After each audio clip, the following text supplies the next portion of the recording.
Hey everyone, Reverend Jim Keat here, digital minister at the Riverside Church. This is the Word Made Fresh, the weekly video Bible study where we take a look at one of the upcoming lectionary passages, talk about it here, talk about it in the comments. But you knew that because you're a regular, right? Right? Well, if you're not a regular, just watch next week's episode and then you'll be a regular, because that's 2 in a row. Bam! Everyone's a regular.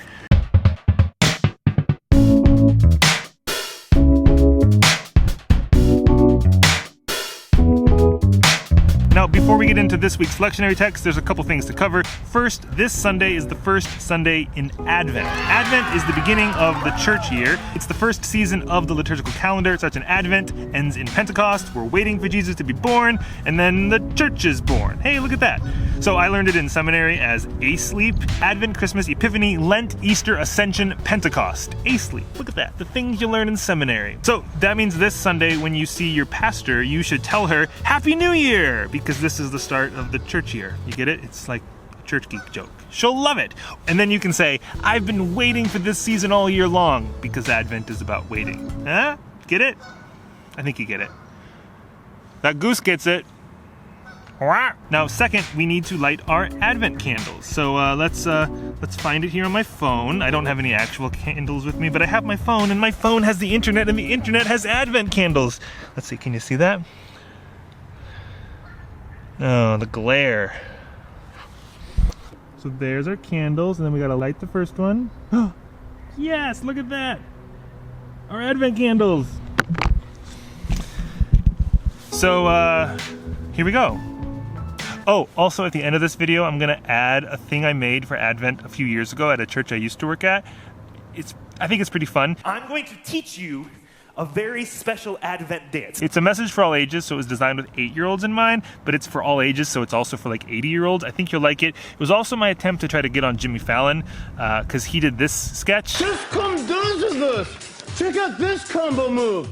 2, 3, 4. Lunchbox salute. Lunchbox salute. Bowling confetti. Bowling confetti. And so then I made my own kind of version inspired by that. Don't skip ahead. Wait for it. It's going to be worth it. Consider it the dessert to your main course. So first, eat your dinner, and then you'll get your dessert. Okay, here we go. This week's lectionary passage is Isaiah. Isaiah chapter 2, verses 1 through 6, I think. Now, I think we're going to stick with Isaiah, the Hebrew scriptures, for all of Advent, just because it's great to spend some time in the prophets during this season leading up to Christmas. It's very easy to think, well, it's all about Jesus, right? No, Jesus isn't born yet. We're in the anticipation, the watching, the getting ready, the hope, peace, joy, love weeks that lead us into Jesus. So let's just wait for it, Advent joke, and we're going to hang out with Isaiah. So, Isaiah chapter 2. Now, technically, Isaiah is 3 books wrapped into one. First Isaiah, second Isaiah, third Isaiah, and we only know it as Isaiah. It was written over a long span of time. It wasn't even all written by Isaiah. But Isaiah chapter 2 comes, obviously, after Isaiah chapter 1. That's how numbers work. But Isaiah chapter 1 is like a super downer. Like, Judah, you suck. Everyone's horrible. Degenerate city. You know you're in for a good chapter when that's one of the titles. So Isaiah chapter 1 is kind of like... And then Isaiah chapter 2 is like, you got this. Which I think is kind of awesome, to set the stage for this like, and then to be like, but wait. That's what week 1 of Advent is all about. Hope. I'm getting ahead of myself. Let's just read the text. Isaiah chapter 2, verses 1 through 5 says this. The word that Isaiah, son of Amos, saw concerning Judah and Jerusalem. In the days to come, the mountain of the Lord's house shall be established as the highest of the mountains, and shall be raised above the hills. All the nations shall stream to it. Many people shall come and say, Come, let us go to the mountain of the Lord, to the house of the God of Jacob, that God may teach us God's ways, and that we may walk in God's paths. For out of Zion shall go forth instruction, and the word of the Lord from Jerusalem. God shall judge between the nations, and shall arbitrate for many peoples. They shall beat their swords into plowshares and their spears into pruning hooks. Nation shall not lift up sword against nation, neither shall they learn war anymore.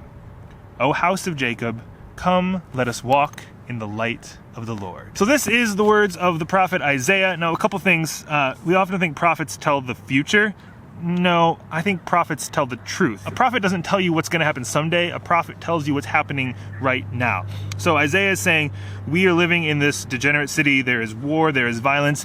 But in the midst of that, we can have hope. And our hope can transform into action to change the world around us. Wow, that's a good idea. I like that. Let's have some of that in our world. Specifically, the ending. That's what we're going to kind of sit with here. They may beat their swords into plowshares and their spears into pruning hooks, taking these weapons of mass violence and turning them into instruments to bring life. Yes, please. Isaiah is not saying they shall consider passing legislature to inhibit the sale of swords. No, they're just going to turn the things into something different. Okay, I like this kind of prophetic action. They shall beat their swords into plowshares and turn their spears into pruning hooks. You've heard this before. I know it's nothing new.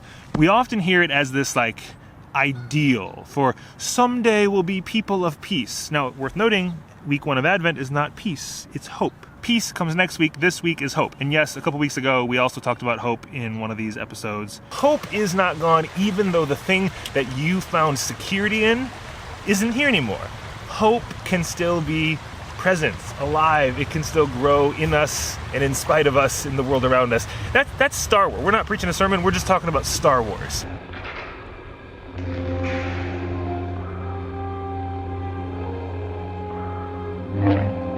You should go watch that if you haven't, and just watch it again because it was just a really great episode. Not that I'm biased or anything. But this week, we're talking about hope, talking about Isaiah, talking about swords into plowshares, tools of death becoming instruments of life. Now, I think this starts with hope, because you might think that's peace. That's a picture of peace. And yes, it kind of is. But before we can get to those pictures of peace, we have to have hope that they can be possible. And hope is not just wishful thinking. I hope I get a good parking spot today. I hope we have tacos for dinner. Hope in the sense that the Bible talks about it, in the sense that Advent invites us to experience it. Hope is something active. This is something we are doing. It's like you got to get off your hands and use them. You turn the sword into the plowshare. You don't just, I hope this sword magically becomes a plowshare. No, this takes someone banging on the thing to turn this thing of death into something of life. So the prophet Isaiah is inviting us, among many things, to consider the ways in which our hope for peace can be actualized in the world around us. So let's just pause with that question for a second. When you think about peace and your hope for peace, what can you do? How does your hope become an action to make peace a little more possible? What can you literally do in the relationships you have with your family, with your friends, with your not friends, in person, online, whatever it might be? Or maybe how can you just literally follow this command to take a sword and turn it into a plowshare?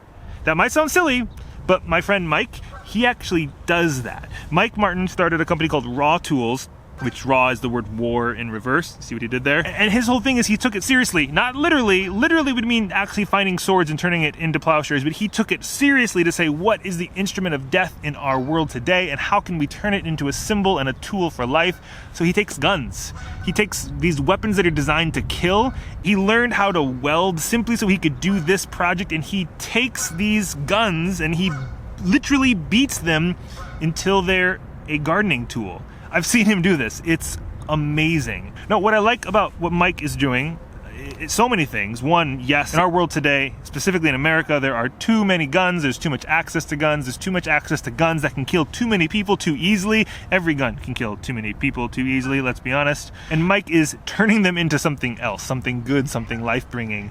So I'm curious, what are the ways that we can follow suit? How can we take this text seriously? How can we find the instruments of death, destruction, war, violence, and how can we subvert them and transform them into something that brings life? That's hope. That kind of action is what hope looks like when it puts on pants and gets out the door and goes to work. And then it leads to peace, which is next week. You hear that goose? That goose definitely agrees with me.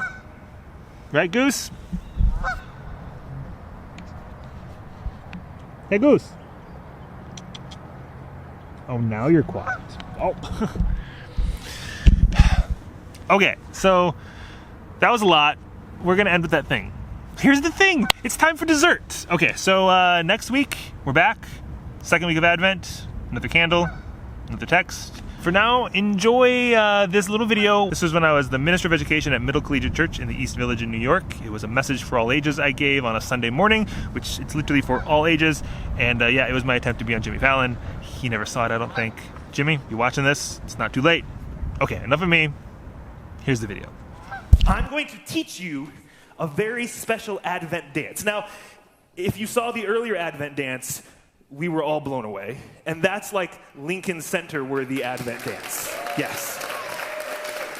This is more late night with Jimmy Fallon style Advent dance. So let's see, Rachel has the cue cards, which will help us know the dance lines. And I need you all to say them while you dance them with me and take notes, because we're going to have you all try it out next. So here we go. Let's look over here. Rachel's got them. The first one, it's Light the Candle, Blow It. It goes like this. Ready? Where's the beat? Let's hear the music. Okay, feel the groove. Feel the groove. Get ready to light the candle. Here we go, like this. Ready? Here we go. Light the candle. It out. Light the candle. It out. Light the candle. It out. Light the candle. It out. John the Baptist, here comes Jesus. John the Baptist, here comes Jesus. John the Baptist, here comes Jesus. John the Baptist, here comes Jesus. How many more days until Christmas? How many more days until Christmas? How many more days until Christmas? How many more days until Christmas? Purple, purple, pink. Purple, purple, purple, pink. Purple, purple, purple, pink. Purple, purple, purple, pink. Purple. Okay. You got it? Okay. On your feet. If you're watching online, get out of bed. Stand up. Okay, you guys ready? Stand up here. Starts with light the candle. Everybody, here we go. And a 1, 2, ready, go. Light the candle. It out. Light the candle. It again. Light the candle. It out. Light the candle.